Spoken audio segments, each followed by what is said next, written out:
Hi, I'm Indi Tansey. I'm from Codebots. Hi, my name's Eban. I'm the co-founder of Codebots. Okay, so with Codebots, our mission is to help humans team up with these code writing robots, which we've coined Codebots, to build, design and launch awesome software to the cloud. That's kind of the really short version of it. So I guess in the way that software was made in the past, you would, if you're trying to come up with a software idea or you're trying to come up with a process, you would put down your requirements, you would do some wireframes, you would then so you'd need a designer involved, you'd need a business developer involved, and you need someone who can actually write the code. And we've seen it a million times before. You give these great diagrams and ideas of what you want to the developer, and they put them in the bottom drawer, and they're like, okay, let's get to work writing the code directly. They've got the text editor out and they're writing, and that's how they're going to create your software. Well, I guess with Codebots, our idea was that we wanted everyone to be around a table like this. So you have your designer, your developer, the person who wants the software developed, and your Codebot at the table. And what if everybody could understand all the artifacts that were being created, and then that Codebot could go off and write up to 100% of the code. We don't expect that at the moment. We're sitting at about 92% of the code. But imagine if that Codebot could do a lot of that heavy lifting, and then what the humans could be doing with their time. So our big push is about less time coding, more time creating with Codebots. I decided to actually have a go at doing a startup.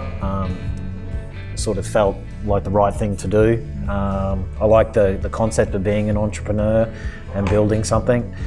It took way longer than I ever... And converting your PhD into something people can understand, that's massive. So I feel sorry for the people I was pitching to at the beginning, right? An hour later, I'm still on my PowerPoint slides. And they're looking at their phones and just totally not interested or understanding what I was trying to pitch to them. And we went through a number of I wouldn't say technology pivots, I call them marketing pivots, like changing our messaging. And I'd noticed that over time I'd been calling these things software bots, and I'd been calling these things code bots that we were using, and I was starting to get these better reactions in the meetings. I was like, okay, we're onto something here, right? And eventually, at first I was sort of apprehensive about naming them code bots. Because it's something that no one had coined before. And then one night I was sitting there and on the couch, and I was like, I wonder if codebots.com is available, as you do, as being an entrepreneur. Yeah. I got on there and it was actually on an auction site, and cost quite a lot of money to get it for that stage, but I thought, let's own it. Yeah, let's own it and grab it. So we grabbed the .com, so now we got Codebots.com, which is massive, grabbed a bunch of other little URLs, and once we switched to that as part of our marketing and messaging strategy, that really helped with this momentum we got at the moment. My first step in turning this reality is what a lot of entrepreneurs in the startup world do, is they think they need to get investment. So I started looking to get investment, and I realised very soon that in Australia we're out by one compared to the rest of the world. Like, we get seed when other people get angel, and angel when other people get series. We're all out by one. And I soon realised that there was zero chance of me getting any investment without traction. So at that point, as a startup, you're sort of dead in the water because you've got no runway, there's no cash flow or anything like that. And I took a little bit to stand back, and I thought, well, what have I done really well previously, and what do I know how to do? And that's to create a services business, which is what Working Mouse is. So Working Mouse is able to deliver these projects for our customers, but some of our value proposition within Working Mouse is based on Codebots. Yeah, so we're in Working Mouse, we've been able to win jobs that were offshore and bring that work back into Australia, because with these Codebots we can make our pricing model comparable to those offshore options, which is huge. And the other good thing that Codebots are really good at is they're really good at reverse engineering old legacy systems and migrating them across to the cloud. So we're getting a lot of traction in that space as well through those modernization projects.